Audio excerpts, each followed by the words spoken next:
Hey everybody, this is Rydo and we're back with another live stream of Hearthstone. Started streaming before I had finished uploading, so had to cancel all of that to get the bandwidth back, but everything should be fine now. Today is a little bit weird. We're still working through the glitchiness of the daily quests, so on the Americas account, we only need to win 3 games with the Paladin. That's not going to be too hard. We have this from the Tavern Brawl to open. We, I believe, have packs on each of the accounts to open. Not too bad of a pack. Another epic. I am not 100% sure that you can't get duplicate epics, but I know you can't get duplicate legendaries. Honestly, it would be kind of nice if I couldn't get duplicate epics, but apparently I did. So let's test this out. If we come over here to classic cards and we go into crafting mode and we type in missing. And I'm almost certain I am missing some classic epics. So you type in missing and you type in epics. You can see I only have one of these, I only have one of those. So you can get duplicate epics. So that while they're throwing you a bone with legendaries, they're still rather screwing you over. It's not like I have enough dust right now to make a secondary epic. Well, I guess I do. I suppose I could make another Doomsayer. That wouldn't be a terrible card to have. Hearthstone deck tracker immediately crashes. I just installed an update. Let's just... Let's throw a caution to the wind and make a secondary Doomsayer. There is one more neutral epic that we're missing. All of these classic cards I would like fixed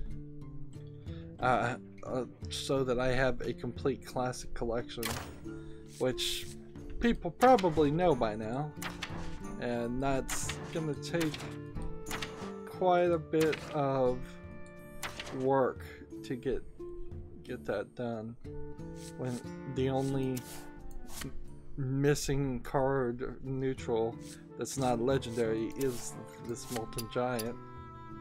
And of course, if I just go to like all standard cards, the list only gets longer and longer, and there's probably something else. Like, I thought I would get this pirate for free if I had all of the other pirates. So yeah, if I save up to 1600 and get this pirate, I should get patches for free. But also I would need to get this one. At least that's how it used to work. None of that really has anything to do with today though. So I'm already prone to distraction. Tavern Brawl is done. We just need 3 games with the Paladin. And frankly, since the American account is the only one I can cheat on, it's not efficient of my time, and it's not like there's a lot of news to do this right now and focus on the American account. So let's just quit and switch over to the European account, which has a lot more to do and it will take more time. One of the articles certainly caught my eye for PC Gamer, where they talked about how, well, the title was Daily Quests for Hearthstone aren't fun, they're just tedious. That is absolutely the case, 100%. See, so I need 3 game wins here. I need to play Enrage cards, play Druid class cards. So let's open a pack from the Tavern Brawl.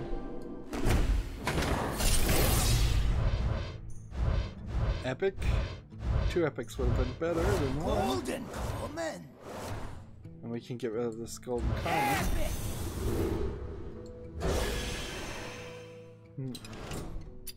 It would be very kind of the game to get rid of the dust system completely right now, and instead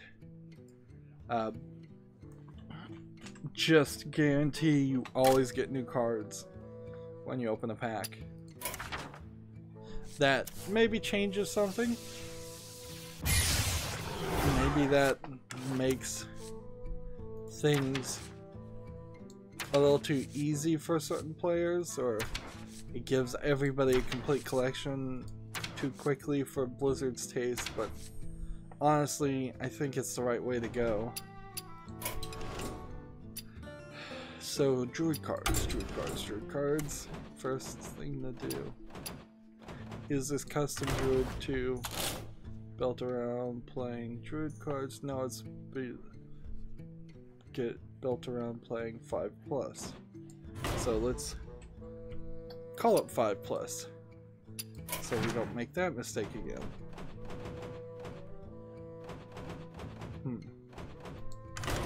And then I think we are to the point where we can delete the default deck.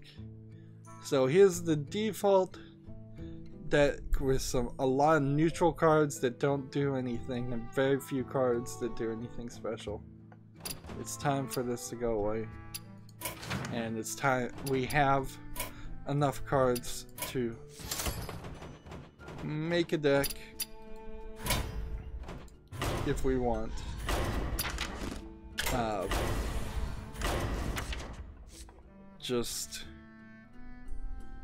Well, in this instance it will be druid cards, but we could also, on this account, start to think about making an actual deck that might move me up ranked. I guess that is also the flaw of watching Disguised Toast move up the ladder with only free-to-play cards that that you didn't pay for. I guess maybe you can do it, but it takes too long. Let's just play. Let's get into a game. Let's start doing news. Here we are, ranked. We could play standard. We probably could make this, I think, just a standard deck. Whatever. I really have no business on this account to be playing wild.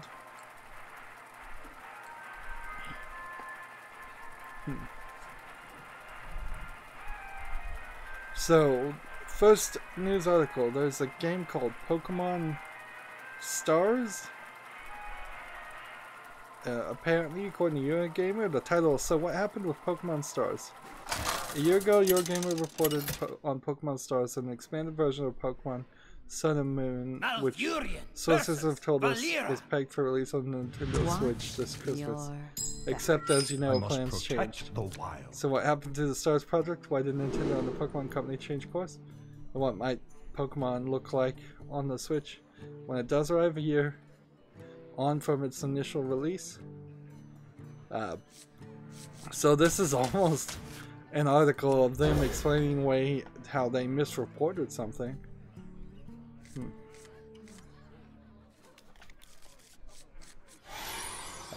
Next article says, speak to a number of people with knowledge of the Stars project, and a picture emerges that there was no single reason why development on a Switch first proper Pokemon game changed course. A couple of points stand out, however. First, a growing belief that Switch's success, which meant Nintendo would not need a new Zelda, Mario, and a new mainline Pokemon game within the console's first 8 months. So if Pokemon Stars had come out, it would have been a rushed out game. Let's do this one, and this one. this. Job's done.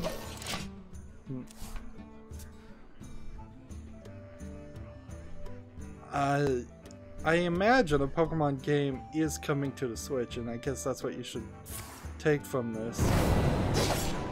It will eventually come to the Switch. It's just Nintendo is still willing to let the 3DS sell out. If you look at how the NES Classic and the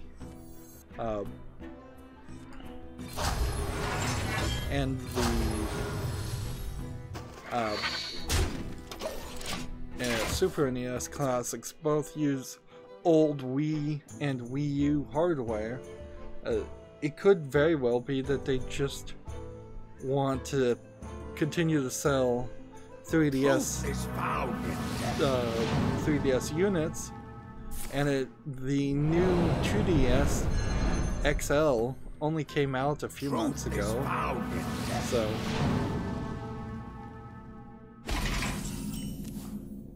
so yeah, I can see a very decent reason why.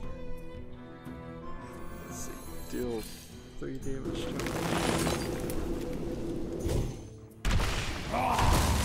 attack. I hadn't heard anything about Pokemon Stars, so really this is just an article of your gamer announcing something and getting it wrong, and then coming back and pretending like, well, we didn't get it wrong, really. Apparently, according to Gamasutra, Minecraft was the reason the Myron botnet was created. M-I-R-A-I? M-I-R-A-I.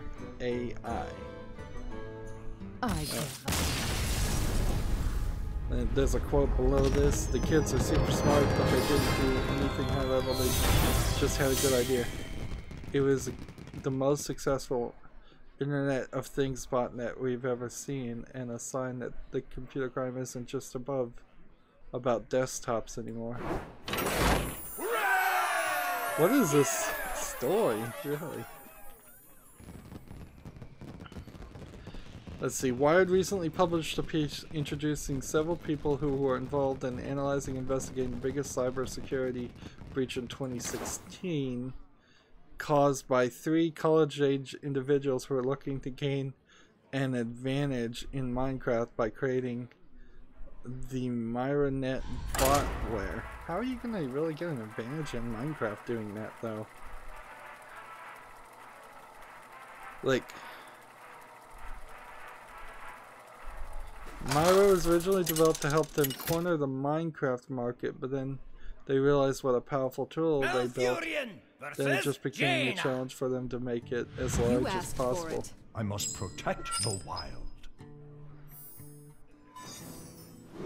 The creators of Myra targeted French internet provider OVH because it offered Minecraft DDoS mitigation tool and certain servers.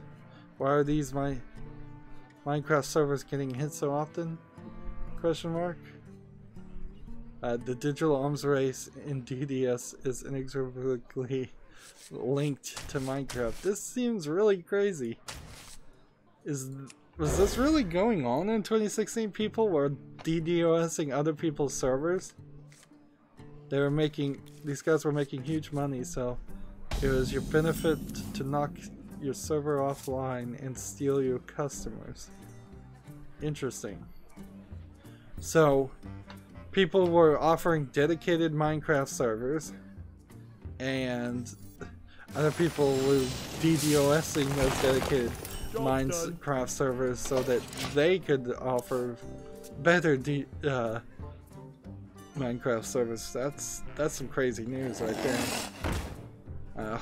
Thankfully, nowadays, I assume there's slightly less of a fad towards one particular game.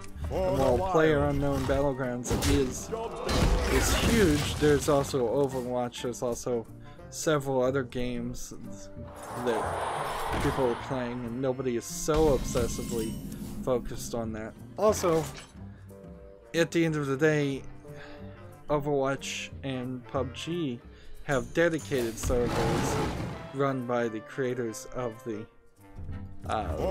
game instead of anybody being allowed to run private servers.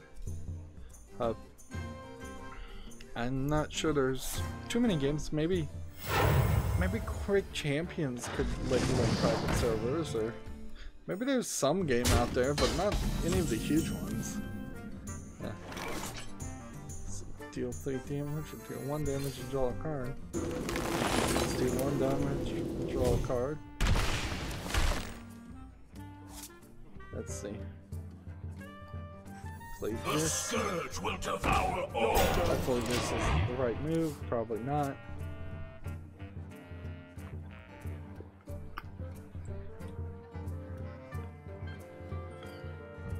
I started a little late today because I decided to take a nap between recording more Rise of the Tomb Raider, so I'm back to Rise of the Tomb Raider. In fact, I'm closer than I probably even think to finishing Rise of the Tomb Raider.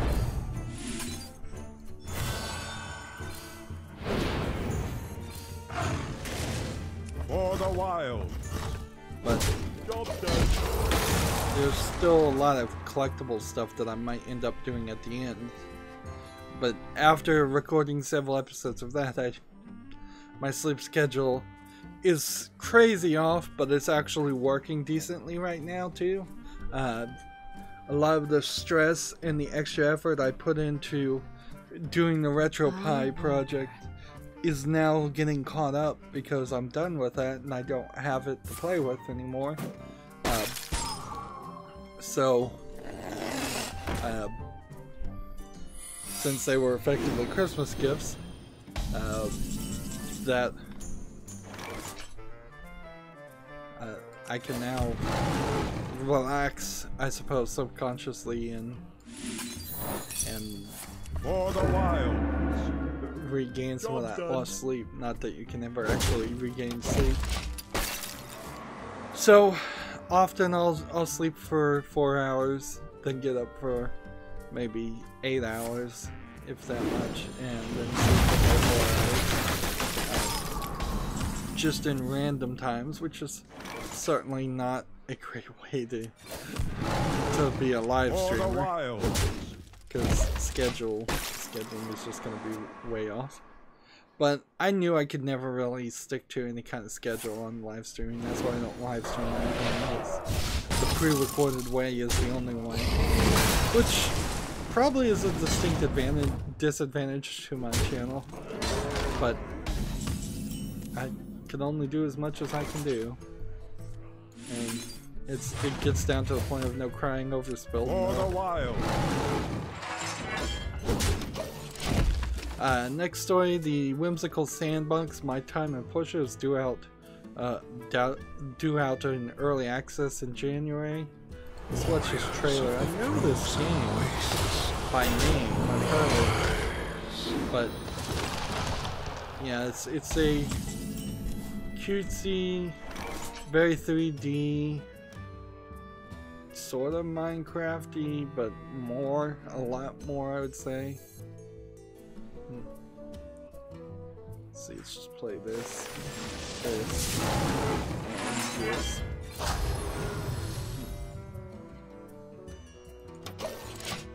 Like,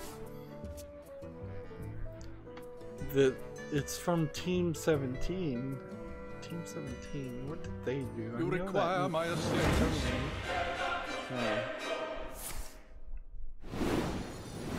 Aha!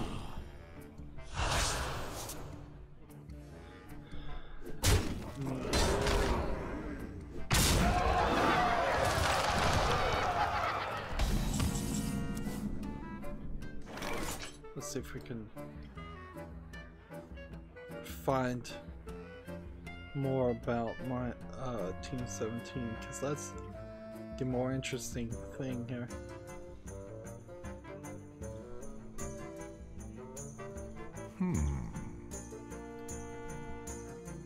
It sucks, you have to click on like 2 different links to even get to the web page, the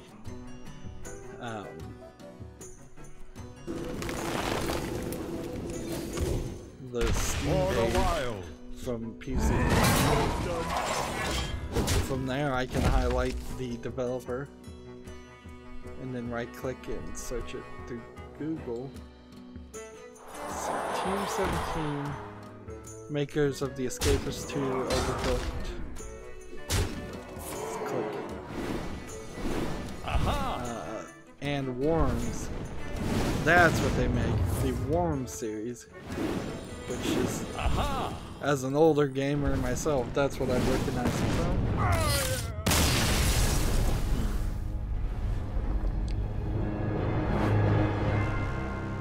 There's a game in line with the Year of Pirates out called Don't Sink that lets you live out your pirate captain fantasies on a budget.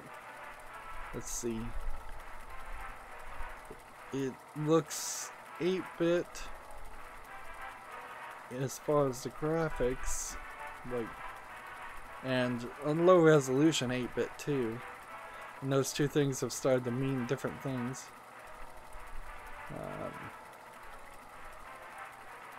There's like no link to it at all. You know, the way Google works is the more things that link to other things, the higher it comes up in search results. So when PC Gamer doesn't link to, say, the Steam page of a game, they're actually not helping that game very much. Like, even if people are reading the article, they're having to go search it just like I did is not that helpful. It's an early access game. I don't see any reason why I would want to play it, but it looks fine. If we just have to play a different pirate game every month in 2018, which at this rate it seems like you might have to, that would be another one to put on the list. Gain armor to upgrade. Can we gain armor right now? We can do this much. Darksiders 3 has a lava brute battle video from a trailer. I haven't seen it. I'm very interested in seeing it because Reporting for duty. It's an IGN first look. The whip mechanic was one that concerned me as something that seemed like it might just be very repetitive, where the first Darksiders game had several combos. So right now I'm watching, what is her name? Faith? No. Hope? No. She's supposed to be either Pestilence or Plague. Well, she was originally, but I'm not sure she represents either one of them. I could imagine that maybe she'll transform into Pestilence or Plague at a certain point. Anyways, whoever the female character is attacking horizontally and vertically, and she swung on a rock with her whip, and she did a spin. She also had a sideways dodge, both left and right, and she's fighting a giant lava golem-like creature that looks similar to some of the demons we fought in the previous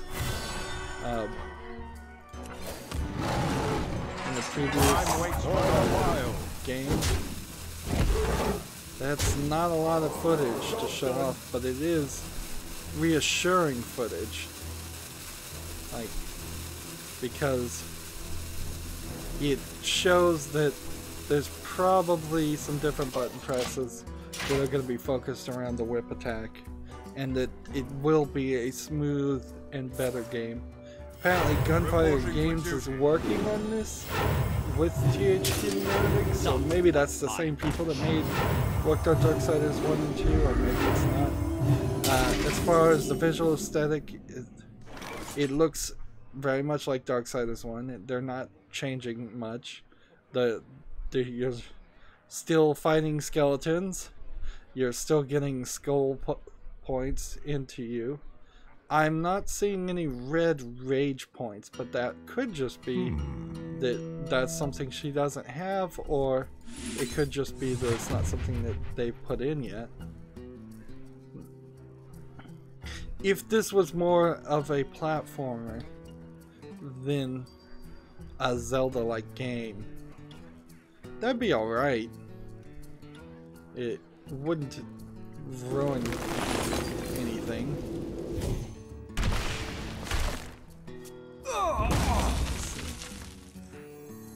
Time waits for no one. I need to play Another cards, night so I'm on gonna the go track. and charge this attack here. Attack here. And then in return. Boy, do I want more footage than that. Though. That trailer in particular has just whetted my appetite. Yes, her name is Fury, which really doesn't align at all into the Persistent Plague idea.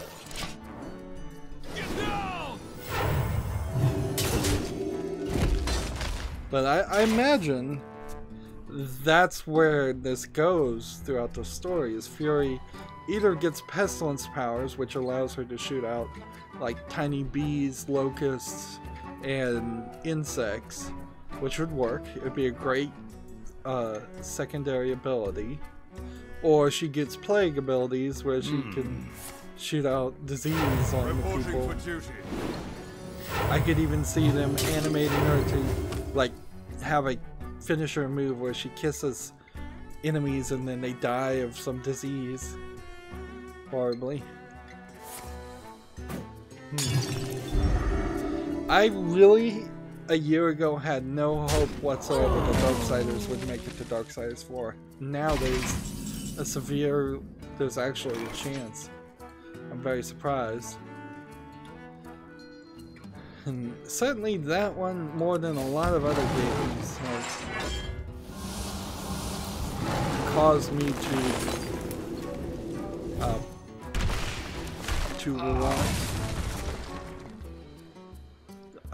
want, to be more excited.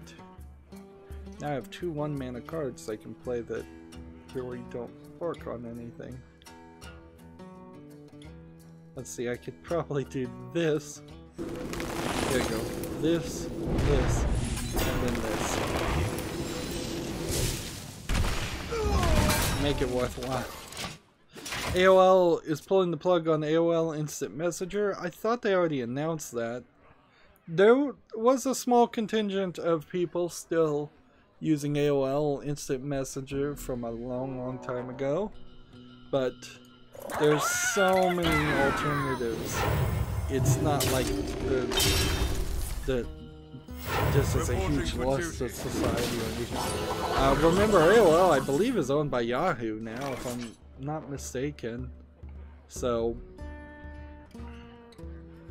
I have no time for games. Definitely a level of lack of trust.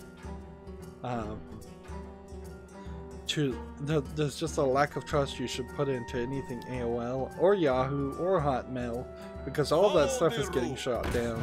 All that stuff has had passwords stolen. There's really no reason why you'd want to use any of those services.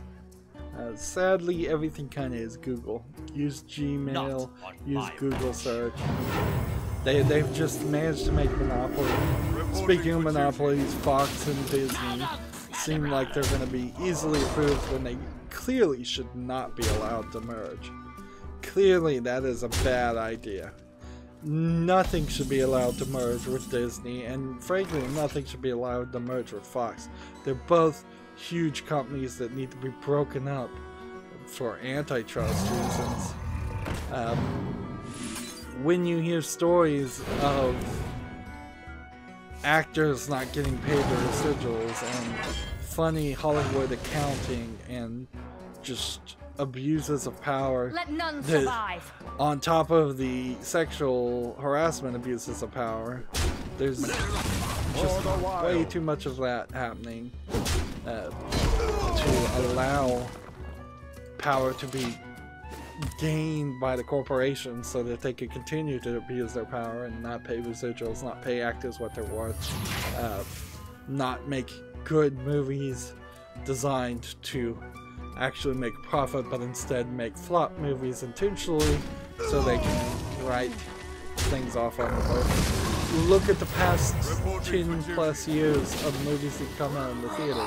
With the few exceptions that are great, more and more garbage movies are getting made, and they're made on higher budgets. So it's not like the 70s where it was a $10,000 budget to make a movie. It's this movie that won't make a dime costs the at least on the paper, on the rigged accounting, costs the studio $10 million. I don't think we're up into the $1 billion range quite for every movie, but there's certainly a lot of craziness in the movie industry. And if Disney owns Fox, that's gonna hurt the video game industry too, to bring it back to video games. Next time somebody wants to license an X-Men game, which almost certainly somebody is developing an X-Men game of some sort right now, they probably would have had to deal with DC anyways for that, but if they wanted to, say, use the likeness of Hugh Jackman as Wolverine, they would have had to deal with 20th Century Fox. And even if that's not the case, next time somebody wants to license a Star Wars or Marvel game, that price most definitely went up once Disney had those properties. Mergers are not good almost ever, just to be honest. Like, mergers, number one thing that happens in a merger is you fire employees, and Disney has been horrible about firing its employees even before the merger and then bringing in foreign workers that they can underpay below minimum wage, and that's been a very long-running known issue with Disney, is that they'll fire their animators, bring in foreign workers to replace them, pay them below what a fair rate would be. Steal our secrets. And the United States really can't afford to do that. We're not so rich that we can give our... Well, we might be rich enough, we haven't tried it, but I doubt we're rich enough that we could give all of the United States citizens basic universal income and bring in foreign workers and pay them too. At a certain point, if we're just going to print money, we might as well just print money and give it to everybody and see what happens. And it might work, but it probably wouldn't. It would just probably end up with a huge devaluation of the currency. I protect.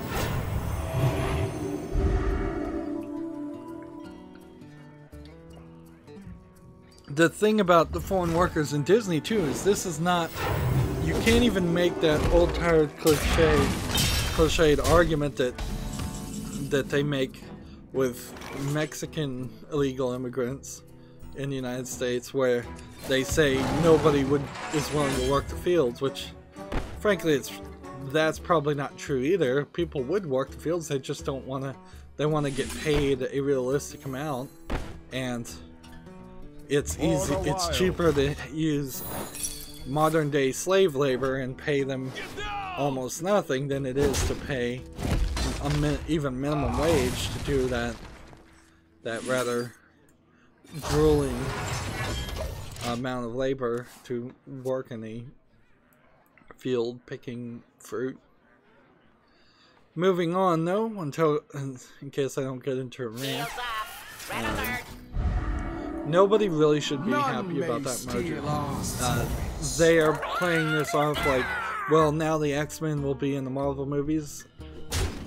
Odds are you're not going to see too many X-Men in the Marvel movies. There's too many characters already in those movies. So, at best, you're going to see a cameo and pretty much nothing else. If I was to guess, because you just, those movies are way too full of actors. We might see some more new X-Men movies, so what? We were gonna get those anyways from Fox.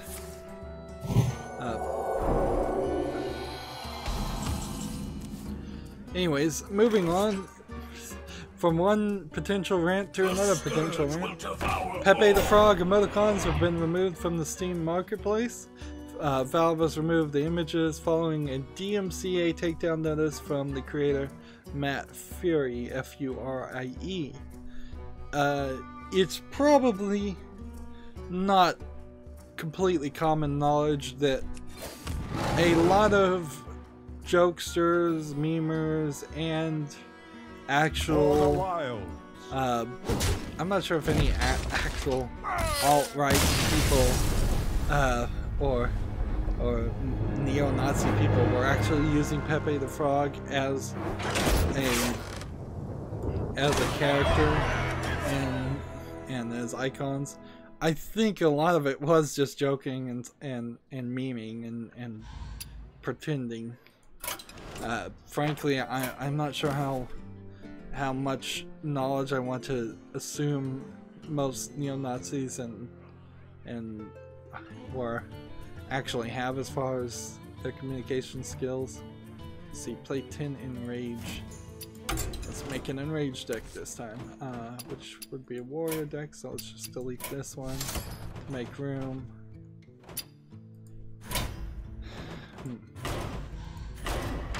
So that they've been throughout the internet using Pepe the Frog, and the creator does not like that. And in this case, he does have the copyright to his own creation.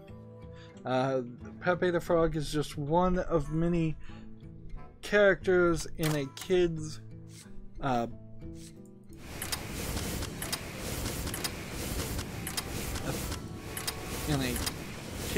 comic cartoon or something, so you could see why he would be upset about that. In the same way that Disney would almost certainly be upset if you drew inappropriate Rule 34 versions of Mickey Mouse.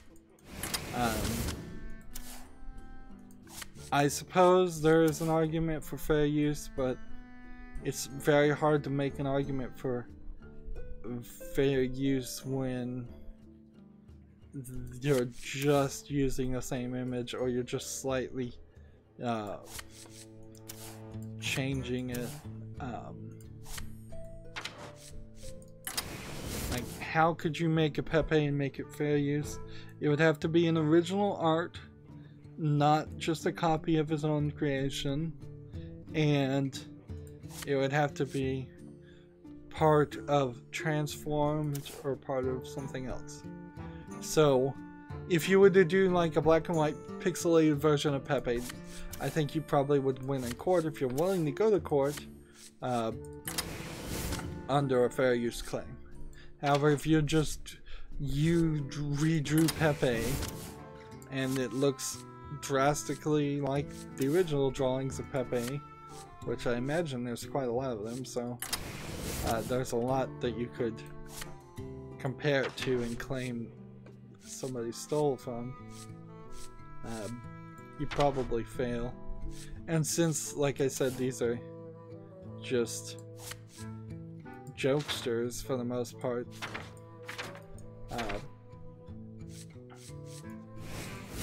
I don't think anybody's really gonna fight it.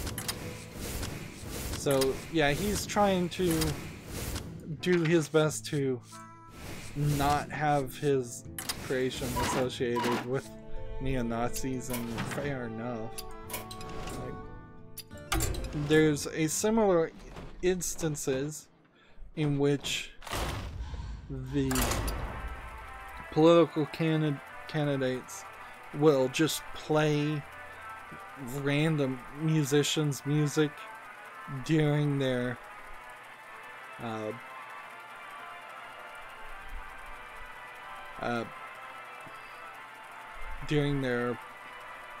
stump speeches or before their speeches, and the musicians hate it, but they get away with it even though it shouldn't. I mean, part of the thing here is if it goes to court, you're gonna have to prove some damages.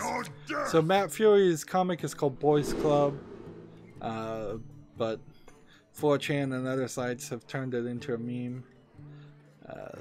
Let's see.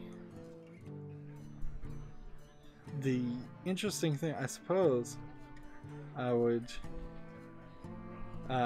wonder is maybe I have a Pepe thing from some game. How would I be able to find it though? Let's see. If I came over to Steam and then inventory and then Steam items and then PEPE, in case you didn't know how to spell that.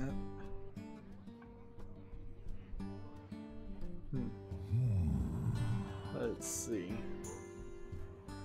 Let me look at all the things that I have for sale as far as items, because most of the things I just try to sell. To get a few pennies done. What now? Well, if I ever did have one, it's gone now. So this could affect people. Apparently what they've done is they've either they're taking the pictures away, but you can still sell the items. Don't have enough mana. So take that as far as you want. Like, you can still sell those things and get some money on them if anybody wants to buy a emoticon or trading cards that has no image now. I don't know why you'd want to buy that, although they may now, to quote the theme, they may now be the rarest of Pepes. My ancestors. Because nobody's gonna really want them, and I imagine they're not going to be dropping those items very much. Let's see. Oxenfree developer Night School Studios is next game is about getting drunk in hell. Interesting. That'll probably demonetize. Saying those two words will probably not suitable for advertiser on this stream.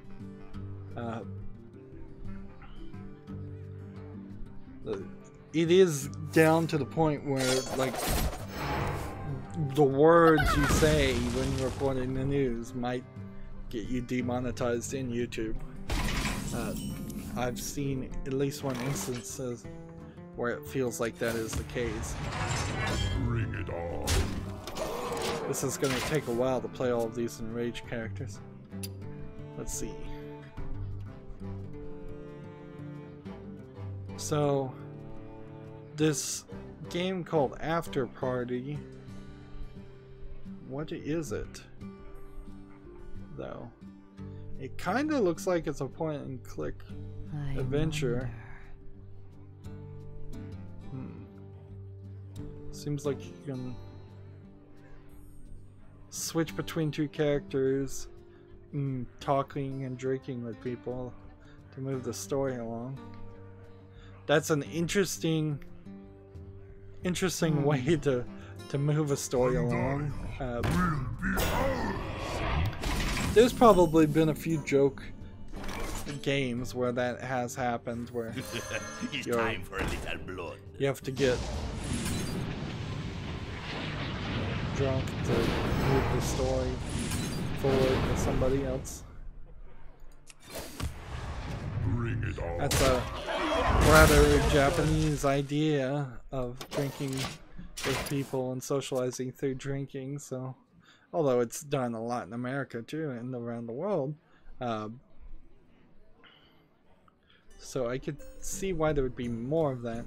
But apparently, I guess nobody wants to make a video game about drinking sake in Japan because it's just they'd rather go drink sake.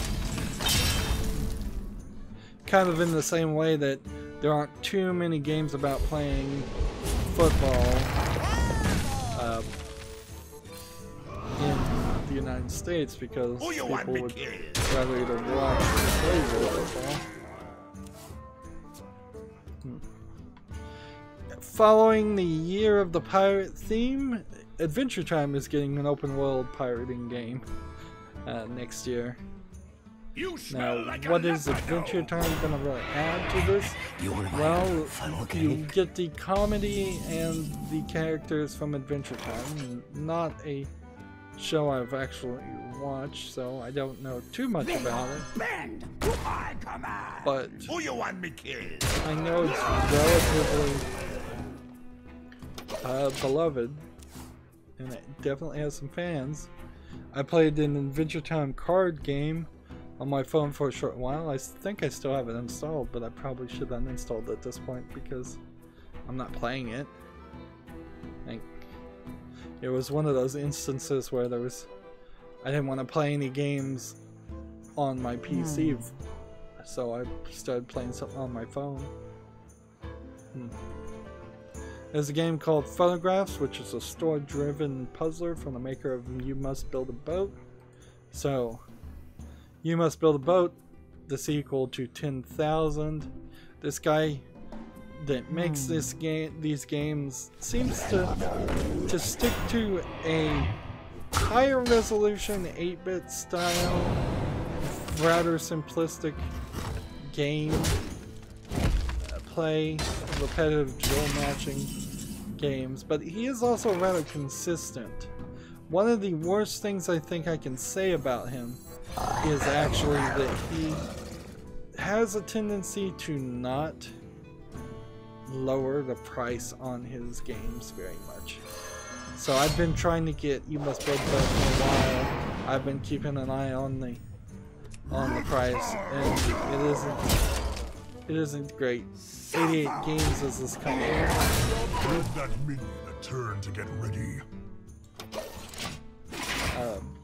It seems like this one is not a puzzle matching game.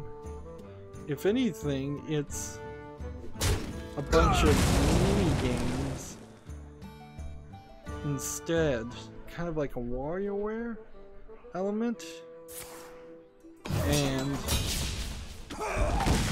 it seems like each photograph might take you to a different game and there's branching, interwoven stories, and one of the stories is like, I think, Olympic swimmers or something, and one of the stories is farmers, and this is another one of those those trailers where you have to watch several times.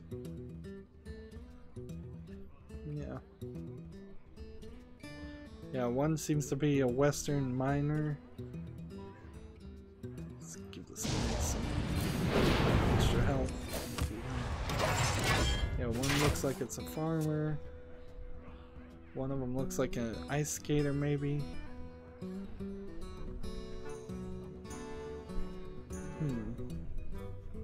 I dream and so there might be quite a story to this, or at least a few stories. So that's one I'll keep an eye on. I always generally like the games they make, but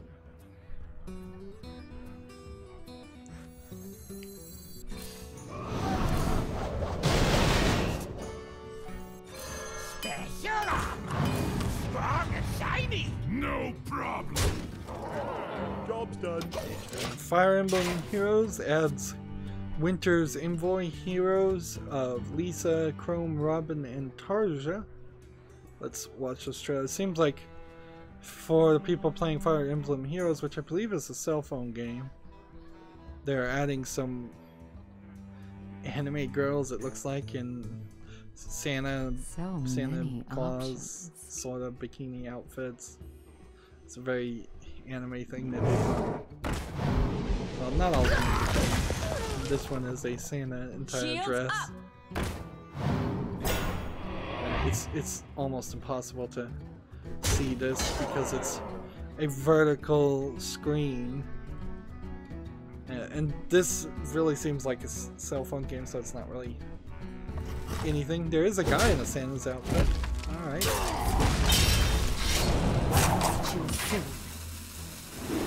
It's strange that Fire Emblem, I believe, is at least partially owned and funded by Nintendo, and yet this is just a cell phone game. But I haven't seen a recent Switch Fire Emblem game, or I don't think any of them have ever come to PC. Yeah. So like, actually only Tarja is in the bikini Santa outfit. Two-piece bikini. The rest are very much more modestly dressed, particularly since they're in snow. And you only really see one image of any of these characters. It comes with the story change, because when they're actually in the game, they're these tiny little 8-bit things. Yes, me and Mr. And yeah, after seeing that trailer, Nintendo was right at the end of it.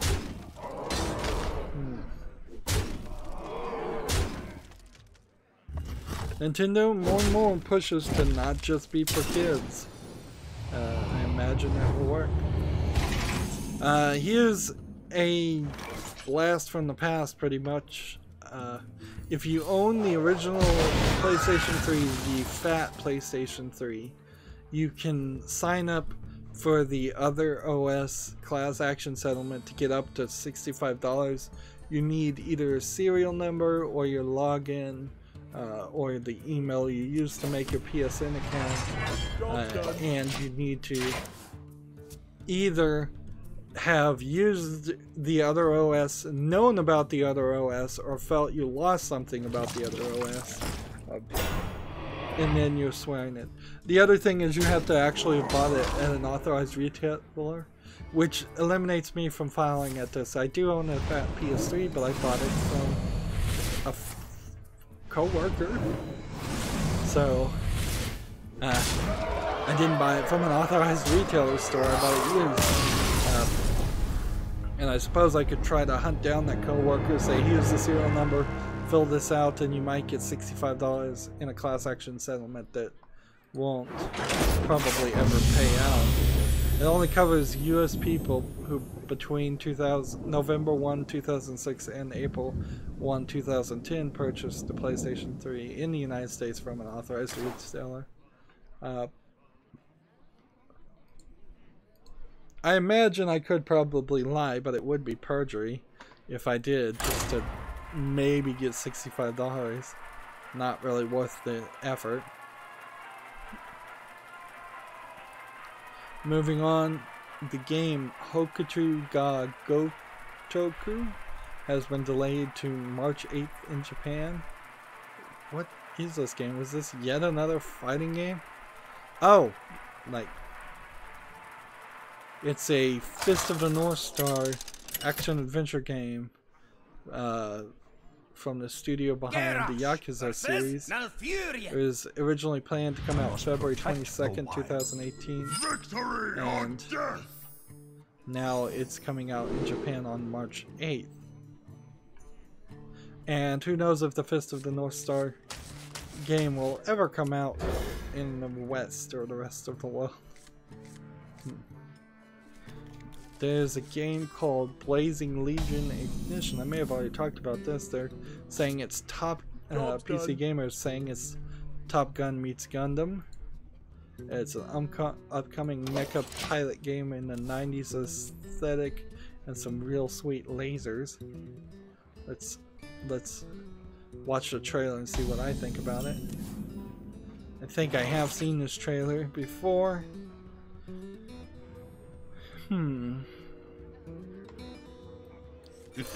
It's time for a little This blood. is gonna take a while.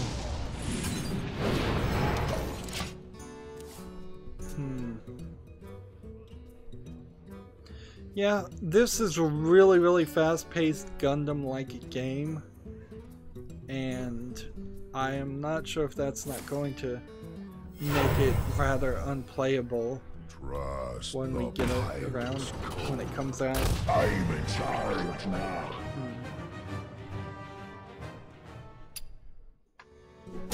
But nothing looks terrible about it. It does have a kind of cel-shaded animation style to it that I would say makes it look a little worse than it could, and it doesn't really make it stand out as much as I think they think it does.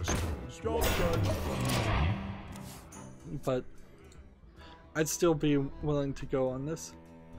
There's really not too much to say.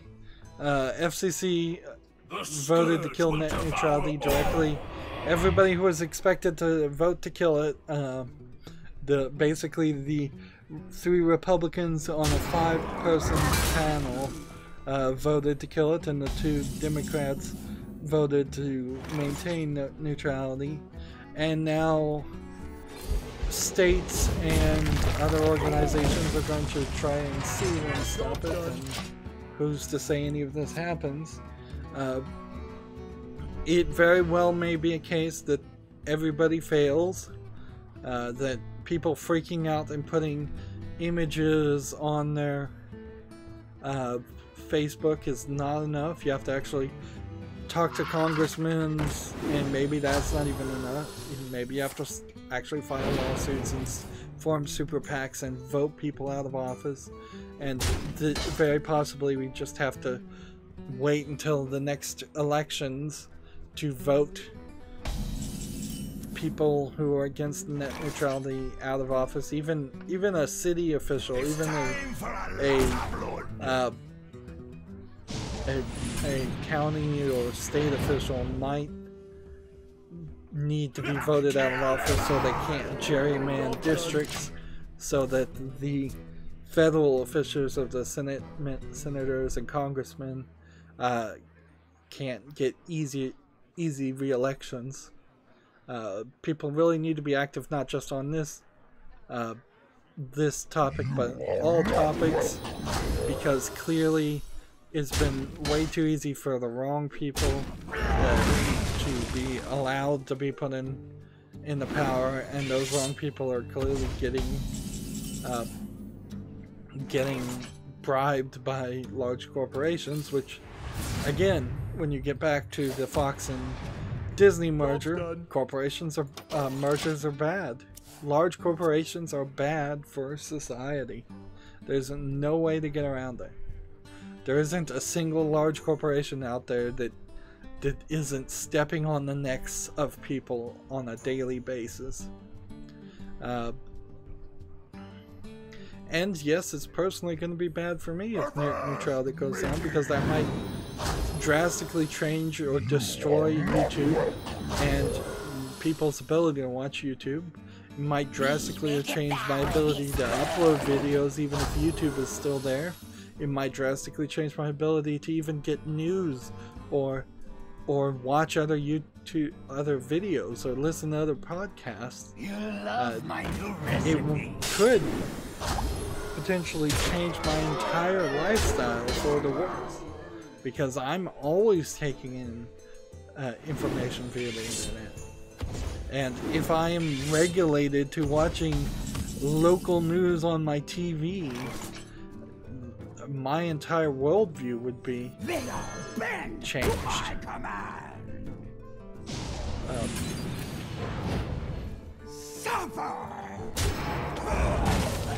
Let's moving on. So magical Virtualon Index and Balleruni character and Virtuaroid character. So I think there was supposed to be a comma here. A certain magical virtual on, I think is the name of the game, and 3 characters are being introduced called Index, Ballerini, and Virtualoid. They're introduced in the trailer. It's due out for PlayStation 4 and Vita in Japan on February 15th. A certain magical virtual, I believe, seems like it's a visual novel. Yeah, I'm seeing a trailer with a lot of text. But it's a visual novel with also like 3D environment, robot mech piling. So yeah, odds are this is one of those games that will never come to the West, but if you know the certain magical series, if that is even a series and not just a phrase, this might interest you. I'm not even sure though. That part of the problem of anime is that a phrase can often be a series. So Fate, like Fate Stay is a series, but then there might be a game just called Fate out, or an anime called Fate out there that's not part of the Fate Stay series. Or maybe it is, or maybe it only slightly is. Well, I need to win 2 more games and play 1 more Rage game, and we'll do that in the next recording. As always, I ask you to like, share, subscribe, comment, and watch every second of my videos. If you want to friend or follow me on basically any social media sites, there's a whole bunch of links down below. Thank you for watching. Have a good evening.